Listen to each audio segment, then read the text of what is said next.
Halo teman-teman semuanya, Assalamualaikum warahmatullahi wabarakatuh. Puji syukur ya teman-teman, pada hari ini kita dapat bertemu kembali pada mata kuliah Farmasi Fisika ya, untuk pertemuan setelah ujian tengah semester. Nah, teman-teman, pada pertemuan sebelumnya, teman-teman kan bertemu atau diampu dengan Ibu Jena ya. Nah, maka untuk mulai pertemuan dari minggu ke-8 sampai dengan terakhir, yaitu materi UAS, itu nanti teman-teman akan bertemu dengan saya. Nah, karena ini masih pertemuan kita yang pertama ya, teman-teman, sepertinya kita belum pernah berjumpa sebelumnya, maka perkenalkan teman-teman, nama saya adalah Anita Delawati ya, teman-teman, dan saya di USP tergabung pada peer group atau bidang keilmuan teknologi farmasi. Baik, saya rasa itu perkenalan dari saya. Nah, pada pertemuan materi UAS ini, teman-teman, untuk pertemuan yang pertama kita akan membahas mengenai fenomena distribusi. Gitu. Teman-teman pasti masih ingat ya dengan beberapa hal yang sudah dikupas pada pertemuan sebelumnya ya. Terakhir itu kemarin teman-teman belajar mengenai kelarutan. Nah, salah satu hal yang berhubungan dengan kelarutan, teman-teman, yaitu adanya fenomena distribusi dari komponen obat. Seperti itu. Nah, oke, kita langsung mulai ya, teman-teman ya.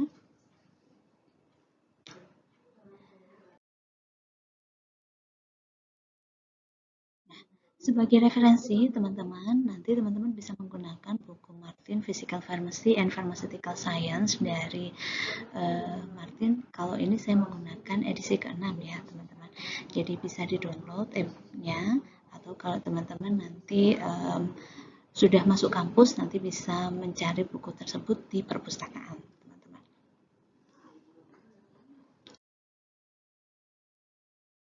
Oke, jadi terkait dengan fenomena distribusi, kita akan mengupas tentang distribusi zat larut pada pelarut yang tidak bercampur, atau pelarut yang tidak bercampur ini sering kita sebut dengan immiscible solvent. Gitu.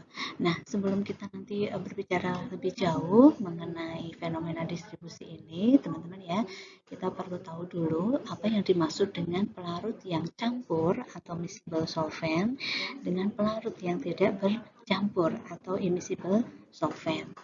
Nah, teman-teman tentunya pernah ya melakukan atau mencampur dua komponen atau dua pelarut yang berbeda, tetapi pada saat dia dicampur kemudian dia bisa membentuk suatu larutan baru yang homogen, sehingga sudah tidak bisa kita pisahkan mana pelarut yang pertama dan mana pelarut yang kedua.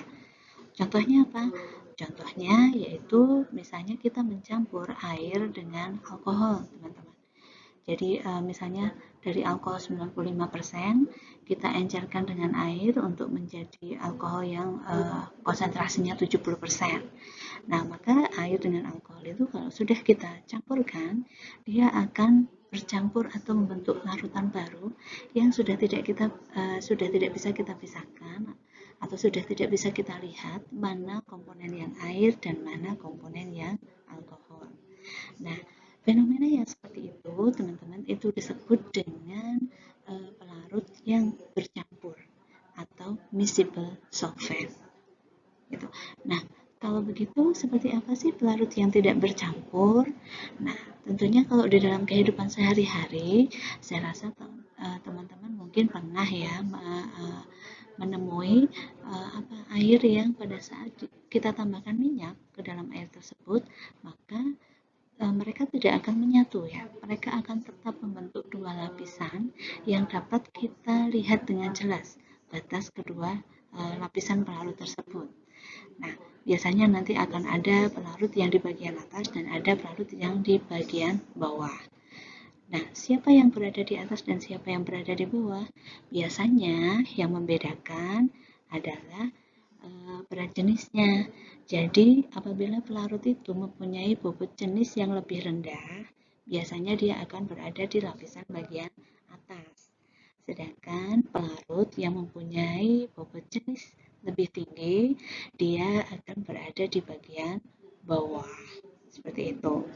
Nah, kalau kita tadi ya mencampurkan air dengan minyak, walaupun kita kocok atau kita berikan kekuatan yang cukup besar gitu untuk bisa mempersatukan mereka, maka nanti setelah proses pengocokan selesai, dengan berjalannya waktu, mereka akan tetap mencoba untuk bergabung. Ya, jadi minyak akan mencoba untuk mencari temannya, bergabung dengan minyak kembali, dan air juga akan bergabung dengan air kembali. Gitu. Sehingga nanti suatu saat akan terlihat pemisahan yang sempurna tadi. Nah, kedua jenis pelarut yang tidak mau bercampur seperti ini itu sering kita sebut dengan pelarut yang tidak bercampur atau tadi yang kita sebut dengan immiscible solvent. Nah, jadi dari sini saya rasa teman-teman sudah bisa memahami ya perbedaan antara pelarut yang bercampur dengan pelarut yang tidak bercampur.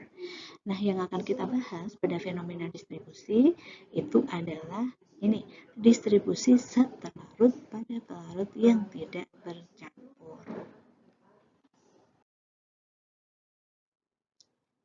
Oke. Nah, teman-teman, kalau kita berbicara mengenai fenomena distribusi, maka tidak akan bisa lepas dengan adanya hukum partisi yang berbicara atau membahas mengenai koefisien distribusi. Jadi pada hukum partisi atau koefisien distribusi ini, teman-teman ya, itu membicarakan mengenai hubungan zat terlarut yang terdistribusi di antara dua pelarut yang tidak saling bercampur. Gitu. Jadi hukum partisi ini diungkapkan oleh Walter Nernst ya. Dia menyampaikan bahwa jika solut itu adalah suatu zat terlarut begitu ya, atau suatu zat yang ditambahkan ke dalam pelarut ya. Jika solut dilarutkan sekaligus ke dalam dua pelarut yang tidak saling bercampur, maka solut tersebut akan terdistribusi di antara kedua pelarut. Dan pada keadaan yang setimbang, perbandingan konsentrasi solut berharga tetap pada suhu yang tetap. Artinya seperti apa sih? Gambarannya adalah misalnya kita mempunyai zat A, gitu ya. Zat A ini kemudian kita tambahkan ke dalam dua pelarut yang tidak bercampur tadi ya, misalnya air dengan minyak, misalnya begitu. Nah, maka solut tersebut dia akan terdistribusi di antara kedua pelarut seperti itu. Nah, nanti untuk mengetahui berapa jumlah yang dapat terlarut pada pelarut 1 dengan pelarut 2, nah itu menggunakan perbandingan atau koefisien yang disebut dengan koefisien distribusi. Seperti itu. Nah, jadi ini tadi gambarannya ya teman-teman, immiscible solvent ya atau pelarut yang tidak bercampur ya. Pada bagian kiri teman-teman dapat melihat campuran antara air dengan minyak ya. Ini yang disebut dengan droplet yang tidak bercampur. Kemudian pada sebelah kanan itu ada dua pelarut yang ada di dalam corong pisah ya teman-teman. Jadi ini alatnya adalah corong pisah ya. Ini khas biasanya adalah untuk proses ekstraksi. Nah teman-teman saya rasa nanti akan belajar mengenai proses ekstraksi di mata kuliah mungkin tentang ekstraksi tumbuhan ya. Nah nanti mungkin di sekitar semester 6.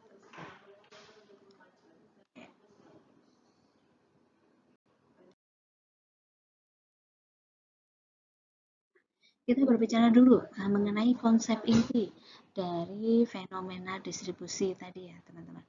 Oke, yang pertama adalah jika kita menambahkan suatu cairan atau padatan dalam jumlah yang berlebih ya ke dalam campuran dua pelarut yang tidak bercampur atau immiscible solvent tadi teman-teman ya, maka zat tersebut akan terdistribusi di antara kedua fasa pelarut tersebut sampai konsentrasi pada masing-masing pelarutnya itu menjadi jenuh.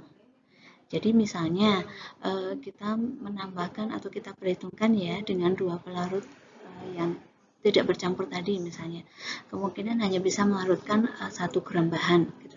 Tetapi kita menambahkan 2 gram misalnya. Nah, maka 1 gram tersebut itu akan terdistribusi baik ke pelarut 1 dan pelarut 2 sampai dengan benar-benar jenuh. Seperti itu. Tetapi konsep inti yang kedua adalah jika jumlah zat yang ditambahkan tidak cukup untuk menjenuhkan pada masing-masing pelarut, maka zat tersebut akan tetap terdistribusi di antara kedua pelarut dengan jumlah dan dalam perbandingan tertentu. Seperti itu. Jadi andai kata jumlahnya kelarutan jenuhnya mungkin 1 gram, tetapi kita hanya menambahkan setengah gram. Nah, maka tetap setengah gram zat larut tersebut itu akan terdistribusi atau terbagi dalam pelarut pertama dan pelarut kedua. Hanya nanti jumlahnya bisa jadi berbeda karena tadi bergantung pada koefisien distribusi dari kedua pelarut tersebut terhadap zat yang dilarutkan. Seperti itu.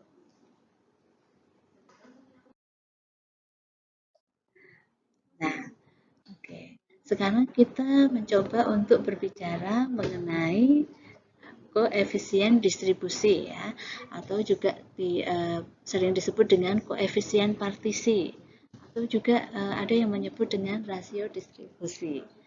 Oke. Jadi misalnya teman-teman ya, tadi kita menambahkan ya suatu zat ke dalam dua pelarut yang tidak tercampur, kemudian diperoleh nih ya C1 dan C2, di mana C1 ya, C1 itu adalah konsentrasi zat terlarut dalam pelarut 1 ya. Kemudian C2 itu adalah ya, ini C2 itu adalah konsentrasi zat terlarut dalam pelarut 2 ya.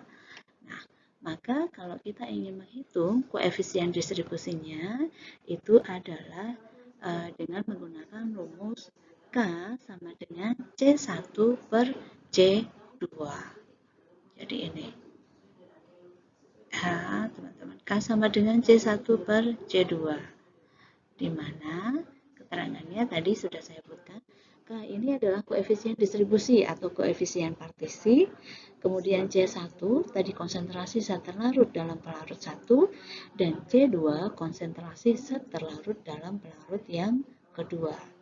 Jadi rumus ini itu digunakan tadi untuk menghitung koefisien distribusi atau koefisien partisi atau rasio distribusi. Nah, seringnya teman-teman ya tentang konsep koefisien distribusi itu digunakan untuk proses ekstraksi, teman-teman. Jadi ekstraksi sendiri itu ada beberapa jenis ya, teman-teman. Jadi kalau berdasarkan pada bentuk campuran yang diekstraksi, jadi ekstraksi itu proses penarikan suatu senyawa yang tertentu begitu ya dari suatu campuran senyawa yang krut atau yang banyak begitu. Jadi berdasarkan bentuk campuran yang diekstraksi, yang pertama ada jenis ekstraksi pada cair. Ya, jadi ekstraksi pada cair artinya zat yang diekstraksi terdapat di dalam campuran yang berbentuk padatan. Jadi untuk jenis ekstraksi ini banyak dilakukan dalam usaha mengisolasi zat yang berkhasiat yang terkandung dalam bahan alam. Contohnya itu steroid, hormon, antibiotika, lipid pada biji-bijian. Jadi contoh mungkin yang teman-teman pernah tahu atau pernah mendengar ya. Jadi misalnya kita membuat pada proses pembuatan jamu misalnya teman-teman. Jadi dari rimpang kemudian diparut begitu ya atau dihaluskan, kemudian digodok. Nah, artinya kan ingin mengambil sari-sari atau ingin mengambil zat-zat yang mula-mula berada pada serbuk rimpang tersebut begitu. Kemudian ditarik ke dalam pelarut yang digunakan. Contohnya misalnya dengan menggunakan pelarut air. Nah, ini disebut dengan ekstraksi pada cair. Nah, kemudian contoh yang kedua yaitu adanya ekstraksi cair-cair atau ekstraksi pelarut.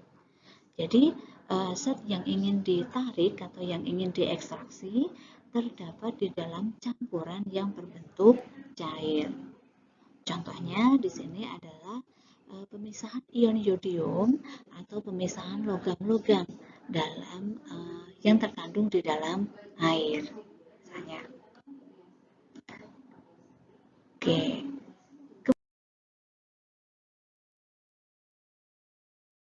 Kemudian selanjutnya ada juga yang disebut dengan ekstraksi kontinu. Jadi ekstraksi kontinu itu proses ekstraksi yang menggunakan pelarut yang sama digunakan berulang kali sampai proses ekstraksi selesai. Nanti teman-teman dapat mengetahui proses ekstraksi kontinu itu contohnya pada proses ekstraksi dengan menggunakan alat sokletasi gitu. Jadi pelarutnya akan disirkulasi berulang-ulang gitu ya, sehingga yang digunakan pelarutnya ya sejumlah yang sudah dipersiapkan itu saja. Kemudian yang terakhir yaitu ada ekstraksi bertahap, di mana pada ekstraksi ini setiap kali proses ekstraksi selalu digunakan pelarut yang baru sampai proses ekstraksinya itu selesai. Jadi contohnya adalah ekstraksi dengan menggunakan alat corong pisah tadi yang ada di gambar depan ya teman-teman. Jadi prosesnya seperti apa? Jadi misalnya kita ingin mengekstraksi suatu senyawa dari dalam air, kemudian dengan menggunakan pelarut yang tidak campur air tadi ya, misalnya dengan menggunakan pelarut N-heksan misalnya. Nah, maka di alat corong pisah itu kita masukkan air, kemudian kita tambahkan N-heksan, kemudian corong pisah tersebut kita kocok ya, kita kocok-kocok sampai kontinu begitu. Nah, kemudian nanti dikeluarkan atau dipisahkan antara pelarut air dengan pelarut N-heksannya. Nah, nanti setelah terpisah, maka nanti kalau mau melakukan ekstraksi lagi, itu di alat corong pisah itu ditambahkan sejumlah N-heksan yang baru. Jadi tidak menggunakan N-heksan yang tadi sudah digunakan untuk mengekstraksi. Jadi itu perbedaan ekstraksi kontinu dengan ekstraksi bertahap. Nah, selanjutnya teman-teman ya, teknik ekstraksi, terutama pada ekstraksi cair-cair ya, karena kita kan akan berbicara mengenai tadi ya koefisien distribusi ya, membicarakan sebaran atau konsentrasi zat pada dua pelarut yang tidak bercampur ya. Maka kita berbicara mengenai ekstraksi cair-cair. Gitu. Nah, pada ekstraksi cair-cair dapat dilakukan baik dengan metode kontinu maupun dengan metode bertahap. Nah, tadi ya, jika metodenya adalah metode bertahap, tadi tekniknya dengan menambahkan pelarut pengekstrak yang tidak bercampur dengan pelarut pertama tadi melalui corong pisah. Kemudian dilakukan pengocokan sampai terjadi kesetimbangan ya antara konsentrasi solut pada kedua pelarut ya. Kemudian didiamkan beberapa saat sehingga terbentuk dua lapisan kembali, dan setelah itu lapisannya kemudian pelarut tersebut kemudian dipisahkan ya dengan membuka keran pada corong pisah. Kenapa kemudian kita penting begitu ya untuk berbicara mengenai koefisien distribusi? Gitu. Karena pada dunia farmasi terutama ya, koefisien distribusi itu sangat berpengaruh antara lain pada yang pertama adalah ciri pengangkutan obat, teman-teman. Jadi bagaimana obat tersebut nanti dapat disirkulasikan atau dapat diedarkan di dalam tubuh. Kemudian yang kedua adalah berkaitan dengan cara obat mencapai sisi kerjanya dari sisi pemakaian. Contoh, kalau kita menggunakan obat tablet, itu bagaimana? Kita kan minum obat pusing, minumnya kan lewat mulut, tetapi kok kemudian efeknya bisa di kepala misalnya. Atau kalau misalnya kita minum obat sakit gigi begitu ya, kita minum obat sakit gigi, tetapi kok dia bisa berefek mengobati sakit yang ada di gigi gitu. Artinya kan ada perjalanan obat ya, dari pada waktu kita gunakan sehingga dia kemudian mencapai ke target terapi yang diinginkan ya. Jadi itu juga ada pengaruhnya dari koefisien distribusi. Kemudian yang ketiga, cara obat menembus dan melintasi sejumlah sel untuk mencapai sisi kerja. Jadi contohnya di sini adalah obat yang sangat larut dalam air itu dia tidak sanggup dengan cepat melewati cairan lipid untuk mencapai organ yang kaya lipid. Jadi contohnya adalah organ otak dan jaringan syaraf ya. Jadi otak dan jaringan syaraf itu merupakan contoh organ tubuh yang dia kandungannya itu kebanyakan adalah lipid atau lemak gitu. Sehingga kalau kita misalnya ingin apa namanya menggunakan obat yang target terapinya adalah di otak atau jaringan syaraf, tetapi obat yang kita gunakan itu mempunyai kelarutan yang tinggi di dalam air, tetapi dia mempunyai kelarutan yang rendah di dalam lemak atau lipid, maka obat tersebut itu akan sulit untuk mencapai target terapi yang diinginkan. Gitu. Tetapi melalui darah dengan cara difusi dari fase air ke fase yang lain, itu obat tersebut kemudian bisa sampai ke tempat tujuan. Gitu. Jadi ada mekanisme dari obat untuk bisa kemudian mencapai ke target-target organ yang dikehendaki efek terapinya. Kemudian yang keempat, hal-hal yang dipengaruhi oleh koefisien distribusi itu adalah penentuan jaringan mana saja yang dapat dicapai oleh senyawa tertentu. Nah, ini juga ada kaitannya dengan pengkajian cara kerja obat yang bersifat atau bersifat depresan ya, anestetika, hipnotika, dan desinfektan. Nah, dari koefisien distribusi tersebut, teman-teman itu juga diperkuat dengan adanya hipotesis dari Overton Mayer ya, teman-teman. Jadi pada abad 19, Overton dan Mayer itu mengajukan hipotesis bahwa kerja narkotik dari obat itu adalah fungsi koefisien distribusi suatu senyawa antara medium lipid dengan air. Sehingga kesimpulannya adalah Overton Mayer itu menyampaikan bahwa semua zat yang netral, yang larut lipid, itu akan mempunyai sifat depresi terhadap syaraf. Tadi ya, karena syaraf itu adalah suatu organ yang dia mempunyai kandungan lipid yang sangat tinggi. Begitu. Kemudian, aktivitas tersebut sangat nyata pada sel yang kaya lipid. Gitu. Jadi, obat yang dia cenderung suka lemak, itu dia juga akan mempunyai aktivitas yang nyata pada sel-sel yang kaya lipid juga. Begitu. Kemudian, yang ketiga, efek obat itu akan naik dengan naiknya koefisien partisi tanpa menghiraukan struktur zat. Jadi, mekanisme kerja obat ada yang dipengaruhi oleh struktur, ada yang dipengaruhi oleh koefisien partisi. Gitu. Nah, tentunya pada kasus mekanisme kerja obat yang diharapkan berefek pada organ-organ yang kaya lipid itu justru yang berpengaruh adalah koefisien partisinya, bukan struktur obatnya. Seperti itu. Dan berbagai variasi obat dengan tipe kimia berbeda itu bisa saja menghasilkan kerja narkotik yang sama pada konsentrasi sama dalam sel lemak atau membran sel. Kemudian selanjutnya untuk obat-obat yang mempunyai struktur khas ya. Jadi obat-obat yang mempunyai gugus atau struktur yang khas ya. Biasanya sebagian besar senyawanya itu akan bisa digunakan untuk pengobatan. Kemudian juga menunjukkan efek farmakologi yang berkaitan dengan aktivitas termodinamiknya. Kemudian obat-obat juga aktif pada konsentrasi yang sesuai dengan aktivitas termodinamik yang sangat rendah. Struktur kimia obat yang mirip biasanya akan menghasilkan efek sama dengan mekanisme yang sama.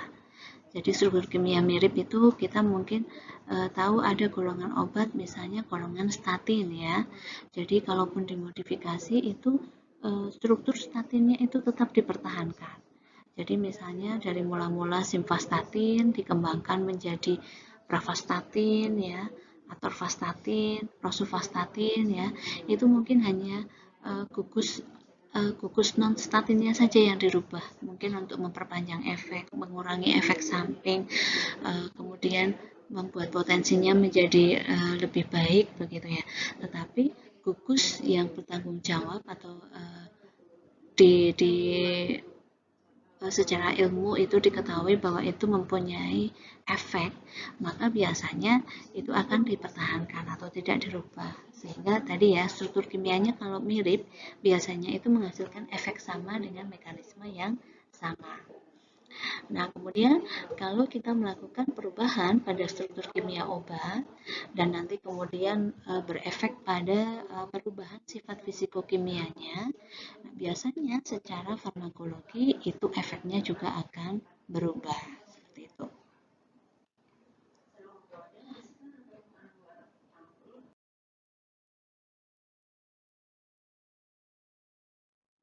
Nah, sekarang teman-teman kita coba akan membahas soal ya terkait dengan tadi ya adanya koefisien partisi atau koefisien distribusi dari dari obat yang ditambahkan atau dari zat yang ditambahkan pada dua pelarut yang tidak bercampur. Jadi di sini ada contoh soal ya. Seorang farmasis menambahkan asam borat ya pada dua pelarut yang tidak bercampur, yaitu air dan amil alkohol pada suhu 25 derajat Celcius. Nah, dari proses tersebut diperoleh hasil yaitu konsentrasi asam borat di dalam air sebesar 0,0510 mol per liter dan konsentrasi asam borat pada amil alkohol sebesar 0,0155 mol per liter. Pertanyaannya adalah, berapa koefisien distribusi dari pelarut di atas? Nah, teman-teman untuk mencari koefisien distribusi ini, kita bisa menggunakan dua cara ya. Jadi, cara yang pertama adalah kita mencari koefisien distribusi air terhadap amil alkohol. Ya, kita ingat rumus K tadi, K sama dengan C1 per C2 ya. Jadi kalau di sini kita ingin mencari koefisien distribusi air terhadap amil alkohol, maka C1-nya itu adalah konsentrasi asam borat di dalam air ya. Tadi 0,0510 mol per liter. Kemudian konsentrasi C2-nya yaitu konsentrasi asam borat pada amil alkohol ya. 0,0155 mol per liter. Sehingga setelah kita bagi, maka hasilnya nanti koefisien distribusi air terhadap amil alkohol itu adalah 3,29. Oke. Atau cara yang kedua, sebaliknya, kita menghitung koefisien distribusi amil alkohol terhadap air. Nah, kalau kita melihatnya ambil alkohol terhadap air, maka C1-nya adalah konsentrasi asam borat yang ada pada lapisan amil alkohol, yaitu 0,155 mol per liter. Ya.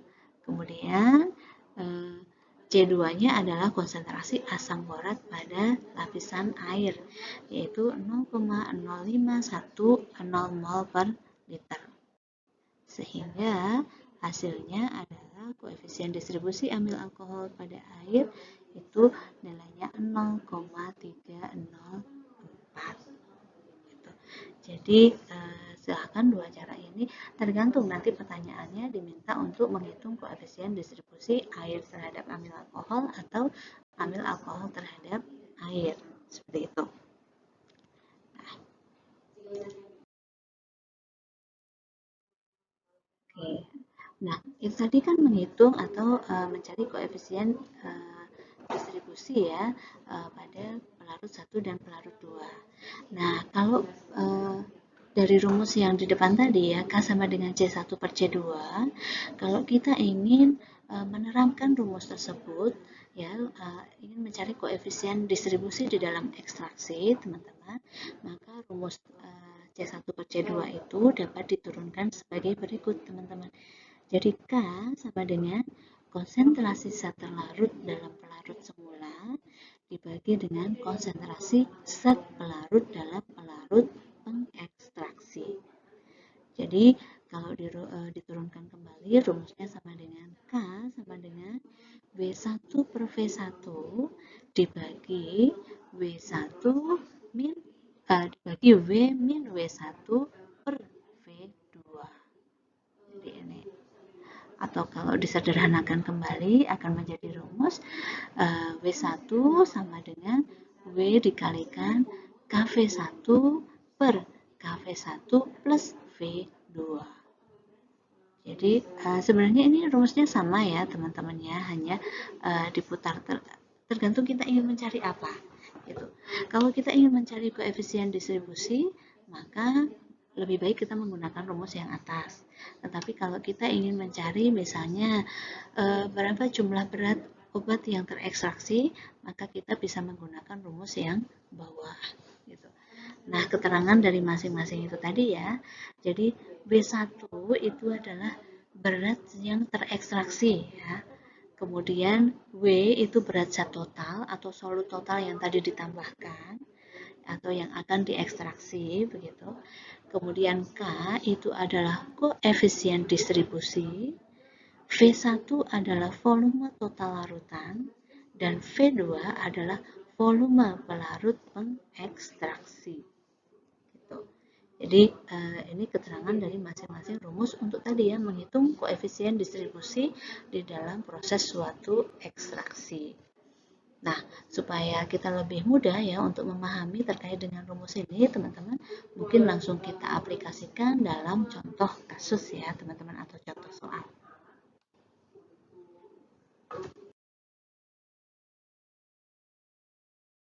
Nih, contoh soalnya ya, teman-teman. Jadi, diketahui koefisien distribusi atau K untuk iodium di antara air dan CCl4 ya, atau karbon tetraklorida pada suhu 25 derajat adalah 0,012. Ini koefisien distribusinya ya. Nah, kemudian pertanyaannya adalah kalau ingin melakukan ekstraksi yodium yang ada di dalam air, kemudian kita menggunakan 50 di dalam air sebanyak 50 ml ya. Kemudian yodium yang ingin diekstraksi adalah sebanyak 0,1 gram. Kemudian kita ingin mengekstraksi dengan 10 ml karbon tetraklorida, maka pertanyaannya berapa gram iodium yang dapat terekstraksi ke dalam pelarut karbon tetraklorida tadi. Itu. Nah, oke, kita masuk ya teman-teman. Jadi dari soal tadi ya ada beberapa informasi ya, yaitu yang pertama adalah nilai K ya, koefisien partisi antara air dengan karbon tetraklorida tadi adalah 0,012. Kemudian W atau berat yodium ya yang tadi akan diekstraksi adalah sebanyak 0,10 gram. Kemudian V1 adalah volume dari larutan yang akan diekstraksi ya. Jadi atau volume air yaitu 50 ml. Kemudian V2 itu adalah volume dari larutan yang sebagai pengekstrak ya. Itu adalah karbon tetraklorida yaitu 10 ml. Nah, tadi yang ditanyakan kan berapa jumlah yodium yang dapat terekstraksi ke dalam pelarut karbon tetraklorida. Karena pertanyaannya tadi adalah menghitung W atau berat yang dapat terekstraksi, kita gunakan rumus yang kedua ya teman-teman. Yaitu rumus kedua itu adalah W1 sama dengan W dalam kurung KV1 dibagi dengan KV1 plus V2. Kita tinggal masukkan saja nilai angka-angkanya ya teman-teman.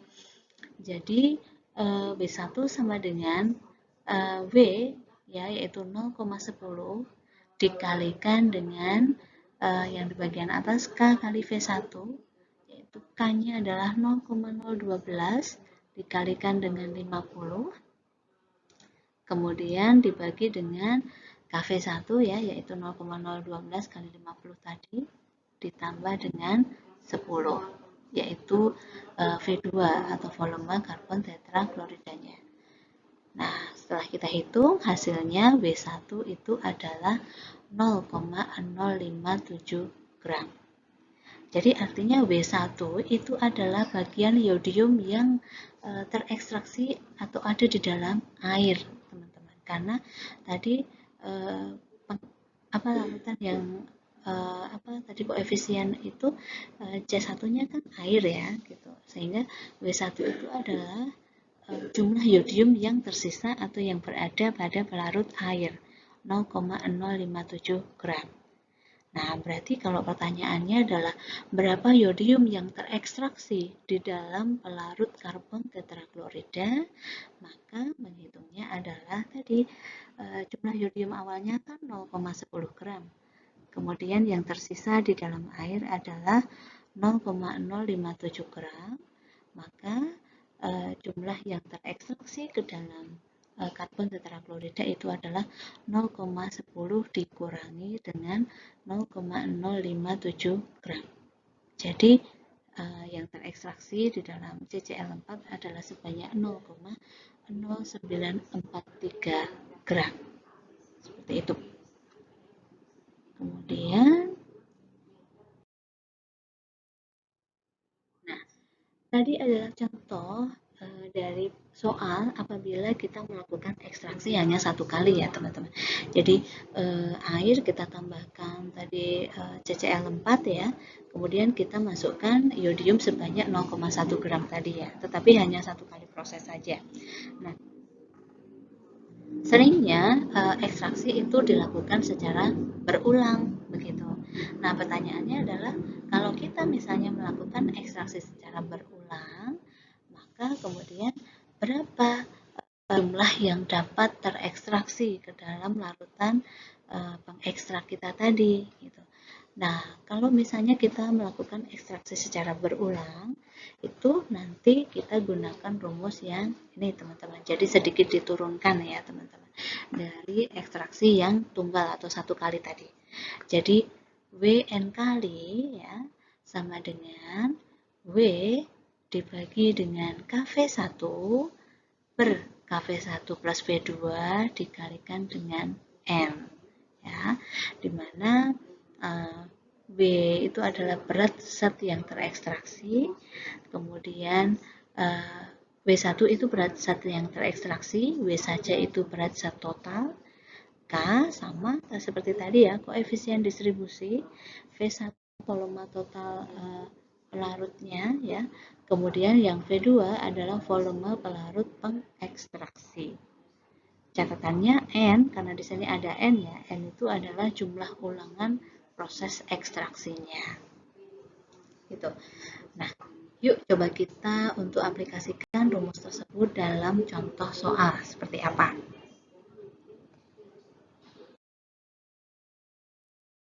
Oke. Nih contoh soalnya teman-teman. Jadi misalnya sama koefisien distribusi atau K untuk iodium di antara air dan karbon tetraklorida pada suhu 25 derajat adalah 0,012. Pertanyaannya, berapa gram iodium yang terekstraksi dari larutan dalam air yang mengandung 0,1 gram iodium dalam air 50 ml oleh 2 kali ekstraksi dengan 5 ml karbon tetraklorida atau CCl4. Nah, ini artinya kita ada pengulangan ekstraksi sebanyak 2 kali ya.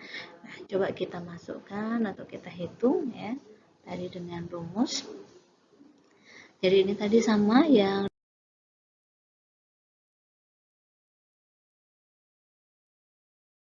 ketahui K-nya adalah 0,012, B atau iodium yang akan diekstraksi sebanyak 0,10 gram, V1 atau jumlah pelarut airnya adalah 50 ml, kemudian V2 adalah jumlah masing-masing pelarut CCl4 yang digunakan untuk mengekstraksi ya. Tadi disampaikan bahwa ekstraksinya akan menggunakan 2 kali 5 ml. Artinya volume 1 kali ekstraksi dengan CCl4 itu menggunakan 5 ml. N itu menunjukkan berapa kali ekstraksinya. Ya, tadi disampaikan bahwa ekstraksinya dilakukan sebanyak 2 kali. Ya. Maka perhitungannya adalah W2 ya sama dengan tadi W atau bobot awal yodiumnya yaitu 0,10 gram ya.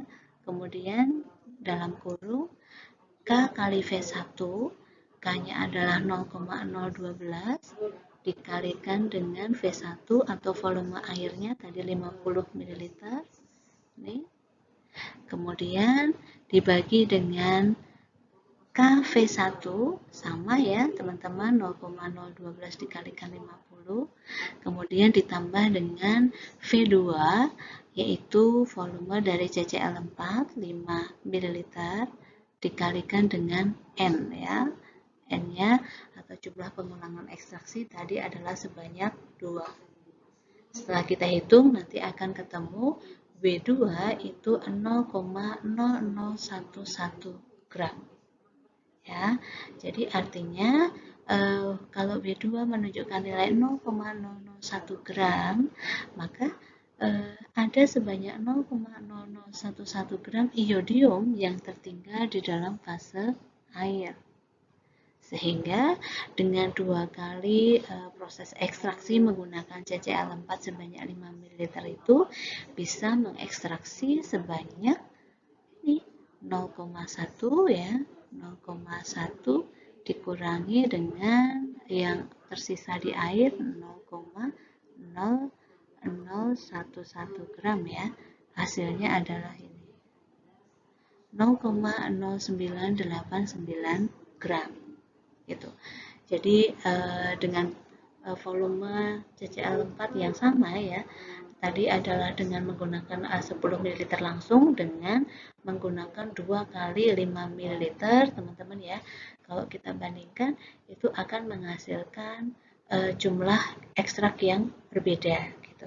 Sehingga memang kalau kita lihat hasilnya adalah lebih banyak dengan menggunakan ekstraksi bertingkat ya dengan menggunakan 2 kali 5 ml sehingga nanti teman-teman juga mungkin akan terapkan itu ya di dalam pada saat teman-teman nanti akan mengekstraksi suatu senyawa begitu. Biasanya lebih dipilih menggunakan metode yang bertingkat seperti ini. Gitu.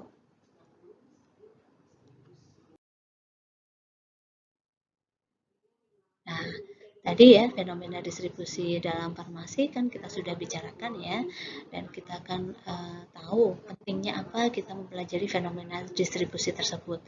Tadi antara lain misalnya untuk mengetahui ciri transport obat ya atau sistem pengangkutan obat di dalam tubuh.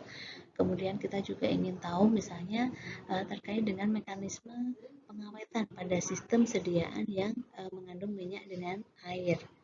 Kemudian juga berkaitan dengan absorpsi dan distribusi obat di dalam seluruh tubuh, cara obat mencapai sisi kerja, kemudian aksi obat pada daerah non-spesifik dan aksi obat yang bersifat depresan, anestetik, dan lain sebagainya.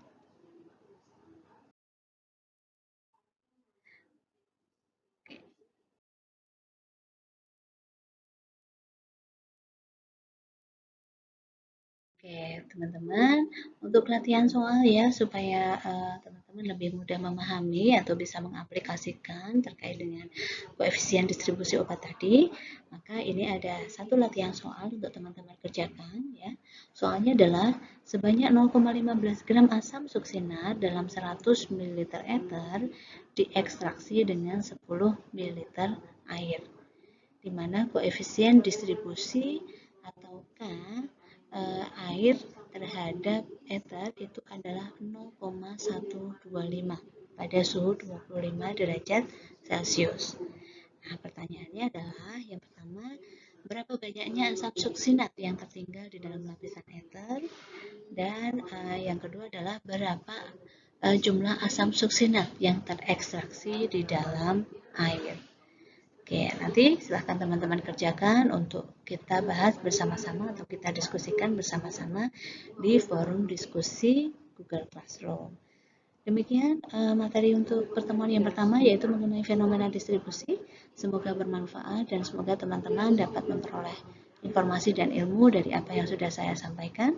Mohon maaf apabila ada salah kata. Selamat belajar dan sampai jumpa. Wassalamualaikum warahmatullahi wabarakatuh.